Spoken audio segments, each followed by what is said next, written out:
to not be first. Do we do enough? Well, I never shut up about it. It must have been about 16, 17. We nicked their guilt rings. Right, the bouncers' guilt rings. This is no good for me. That's the reality. If you want the honest truth, and I see it every day.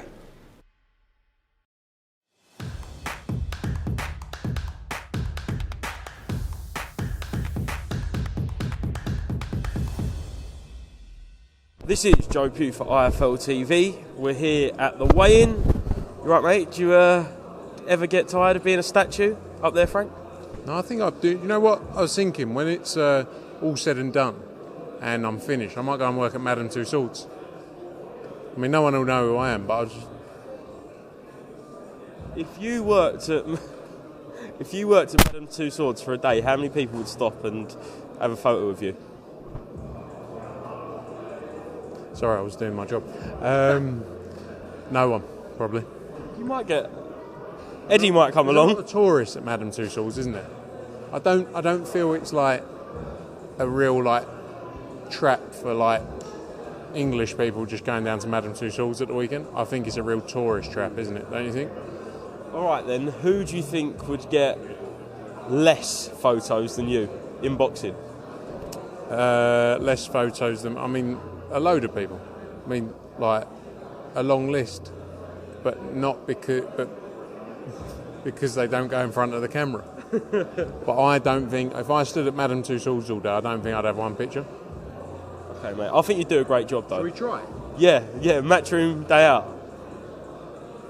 I'd come for a photo I with you. wonder what the best way to stand is to make it. Anyway, moving on. Yeah. What have you done to your hair?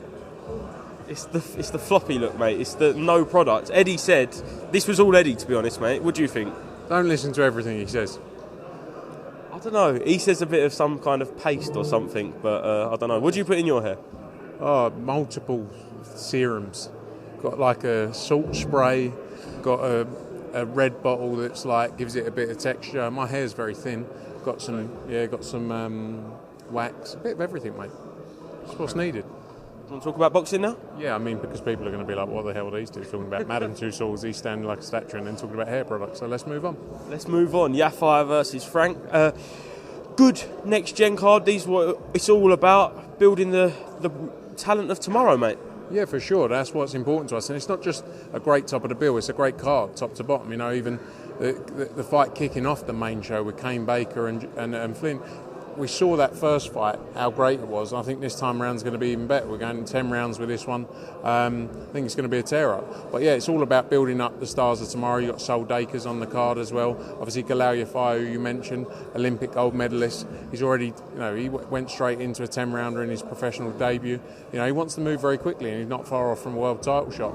It's sold really well here in Birmingham. Got some great fighters top to bottom. So excited for Saturday night. In the news the past couple of days, it says that you have been in multiple meetings with Anthony Joshua and Saudi Arabia representatives. Is that true? And are we any closer to getting the fight we all want with Deontay Wilder signed over the line? Where are you reading all this news? It's all over Twitter, mate. Yeah, look, we had positive discussions. Still work to be done, waiting on a few bits, but let's see what happens. It's definitely exciting times, and it's great to see AJ active as well, so active throughout the year, boxing April, boxing August, 3 fights in 12 months from the last Usyk fight, which we haven't seen in a long time with Anthony Joshua, and the key is to get him busy, December, January, that's the focus, so let's see what happens. Exciting though. Were you happy with the numbers it did on DAZN, the gate, with the Anthony Joshua fight last week? I know it weren't as planned, obviously with Dillian Whyte falling out, but with what you had, you was pleased with? Yeah, really strong night. Did great numbers on DAZN, did great numbers on the gate. You don't have to look at the atmosphere in there. It was amazing. Look, not the ideal week. Let's be honest. We all were building up to the Dillian Whyte fight. It's the fight we wanted. But we moved quickly, and the key for us was to keep the event on. I think it was a great event, a great finish from Anthony, and exactly what he needed. But yeah, very happy with the overall delivery, and great night for DAZN as well.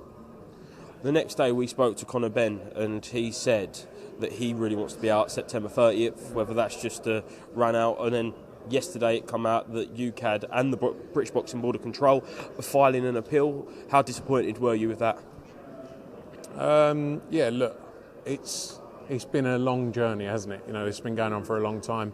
It's another part of the story that Connor's got to get through.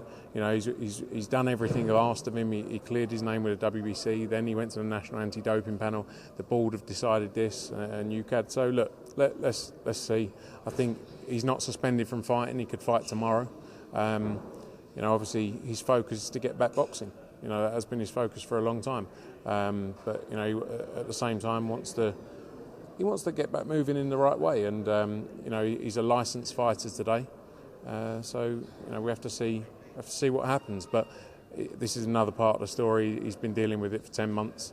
You know, and can't wait. I'm sure he can't wait to get this completely settled. And we thought we were there. It was disappointing that they left it to the day before to decide to do this, but. You know, nothing's really surprised me in this whole situation. Like I say, he's been asked to do certain things, he's done them, and this is another part of that journey. So fingers crossed he'll be back out very soon. Why do you think they have filed that appeal? I don't know. Honestly, like, look, this isn't my world. We leave it to the specialists who are. This is their day in, day out job. Yeah. You know, he got cleared by a panel by the WBC. First and foremost, then they said you've got to go and deal with this. He went and dealt with it. He got approved to box, cleared, suspension lifted. Now they want to go again. I don't know. All I can say is that you know, he's very confident. His legal team are very confident about their position, and you know, the focus for us is to get him back boxing as always. I asked this to Eddie yesterday, but I'll ask you the same question. How frustrated are you that you yourselves, Matchroom, are getting backlash for multiple adverse findings from your fighters when you are putting on tests, as Eddie said? Yeah, it is frustrating. Look, I think you get used to in the sport. I think there's a lot of hangover from people's opinion of the way we dealt with the Conor Benn situation, and whether people have their opinion or not. Like we said, we have learnt from there, which I think is only a benefit for the sport. You know, and we're all learning as well at the same time. I don't understand the criticism of us when fighters fail tests. You know, we are implementing. We're paying for the testing. We're spending a huge sum of money across the year to pay for the testing to ensure the safety of the sport, and we're doing that for the benefit of the fighters and the sport. You know, it's unfortunate, but yeah, it's hard. But nothing really surprises me. Obviously, people have their opinions, and we'll push a narrative, especially on social media. I know the Baumgartner situation is very fresh, and that's the latest one. But how disappointing is it from your standpoint if these fighters are doping, taking substances? We don't know if they are, so taking that situation away from it when you're investing so much money and time into them, into trying to grow them as a star, and they're kind of throwing that back into your face. Yeah, look, I think with all these fighters, everyone is due to go through a process. Yeah. It's fair and proper that they go through a process. You know, and we've seen it not just in boxing, but a number of different sports. I think until you go through that process and you're cleared by the relevant party, yes, you shouldn't be able to fight. You know, that should be an obligation. But you know, it's one of those things. For us, the safety of the sport and the fighters involved is paramount, and will continue to be. And we'll continue to implement testing as we do and as we have done for a long time to ensure the safety of the sport. So, you know, this is something. I think this is something that's always been rife it has been around in boxing and in sport.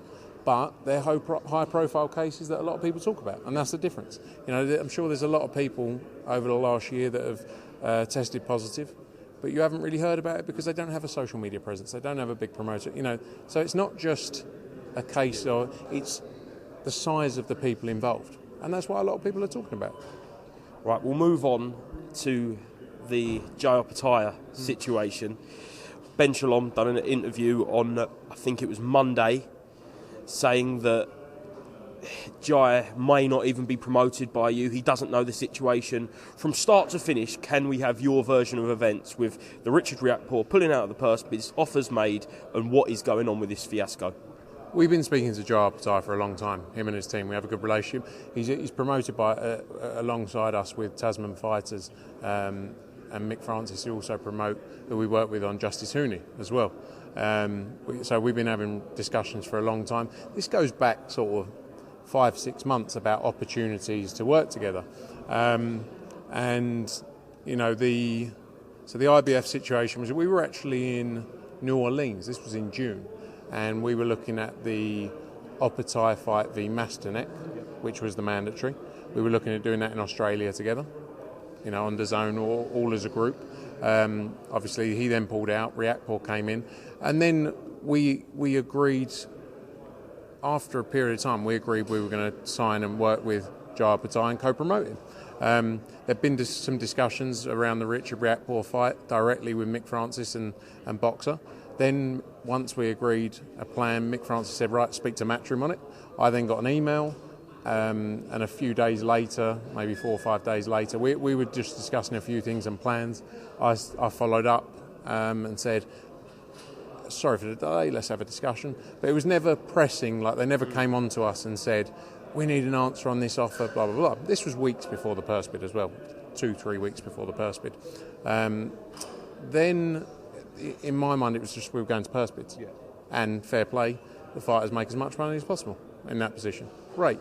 But, unsurprisingly, Boxer pulled out Richard Riakporhe the day before the purse bid. Took away an opportunity because they had another massive opportunity for him. Took away an opportunity from their fighter because they're so good at what they do and they care more about their own business and their own, you know, their own plan rather than the fighters themselves. And pulled out of that fight. The fight didn't go to purse bids.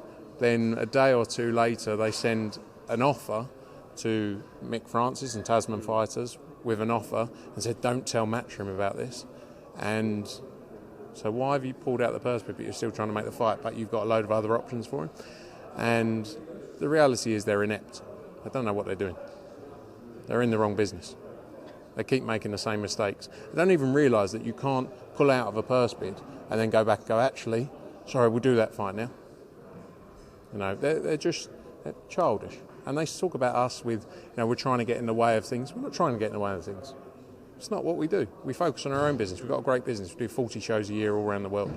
What we do week in, week out. We focus on our own fighters and delivering the best possible opportunities. But we won't sit there and let people talk absolute bollocks, because that's what they're doing. And you can say, oh, they tried to get involved with Eubank against Smith. No, we didn't. We tried to look at delivering Eubank against Conor Benn for our fighter. It was the biggest fight everyone was interested in. It wasn't a case of trying to mess up Sky and Boxer's plans, not at all. It was about delivering the best opportunity for our fighters. I don't care about, we're not here to work for them, you know, or what else was there? You know, you did this or you did that. No. Just get on with it. Play the game. Do you want to see them and their fighters fail? Because that's what he said. Fail? Yeah. No, not at all. I want their fighters. Fraser Clark would have earned a career high payday if we went through that with that purse with Fabio Wardley. Whether it was from Boxer or it was from us, it was the best thing for Fraser Clark. We don't want fighters to fail. Not at all. I get on really well with Richard. I text Richard Riakporhe. He sent me a message. I sent him a message. I said, look, just to let you know, there's no disrespect towards you. I think you're being advised by people who don't know what they're doing. But I know that you weren't shying away from taking this fight, basically. I sent him a message. I've always gotten well with him. I want the best for Richard Riakporhe. Also, before he was signing his deal with Boxer, I said, that's the best opportunity. Like I like him a lot. That's the best. You know, the numbers, great. Like, you should go and do that. Because, you know, we're not going to do something like that right now. So, we're not trying to do it to cause issues. We care about our own business. Don't worry about anyone else's. Good luck to you. They can mess it up on their own without us getting involved. I know every business has their own model, but do you believe that Boxer operate with their own interest before the fighter's interest? 100%. Yeah. But you don't I don't think it's a case of just come out and be transparent. Say we pulled Richard Riakporhe out of this purse bid because we didn't want to lose it. We pulled Fraser Clark out of this purse bid because we don't. You come out with all this messaging of we're all about the fighters, we're all about working together. It's a load of rubbish. But we said it a million times, so I sound like a broken record and I sound like I'm going on. But we're not going to sit back and just let people talk shit about us, because we're focused on our own business. We're focused on what we do, and we're not just going to let people talk a load of rubbish. So. Last one, Yep. just saw a photo of Eddie and Billy Joe Saunders having a meeting today. Is there any news on him? Obviously, we all want to see him return. Fantastic for the sport. Could we see Billy Joe Saunders on a card maybe back end of this year, early next? I hope so. You know, we've delivered some great events with Billy Joe, and yeah, I think it was a positive discussion they had, and hopefully we get him, get something up and running. It would be great to see Billy Joe back in the ring. He's a brilliant fighter, and fingers crossed we can get something done. Billy Joe Ryder too, a potential fight? Yeah, maybe. There's a lot. It also depends, what he decides to do weight-wise as well, what he comes back at. But yeah, like I say, fingers crossed we can get something delivered there. Frank, thank you very much for speaking to IFL TV. I've now got a mic cover, which I was didn't very... even realise. Yeah, To be honest, I was so concerned about the hair that I forgot about the mic cover. Okay, I'm mate. going to give you some hair wax. Thank you very much, mate. I need it. you later, Cheers. Not be first. Do we do enough? Well, I never shut up about it. It must have been about 16, 17. We nicked their guilt rings. Right, the bouncer's guilt ring. This is no good for me. That's the reality. If you want the honest truth, and I see it every day,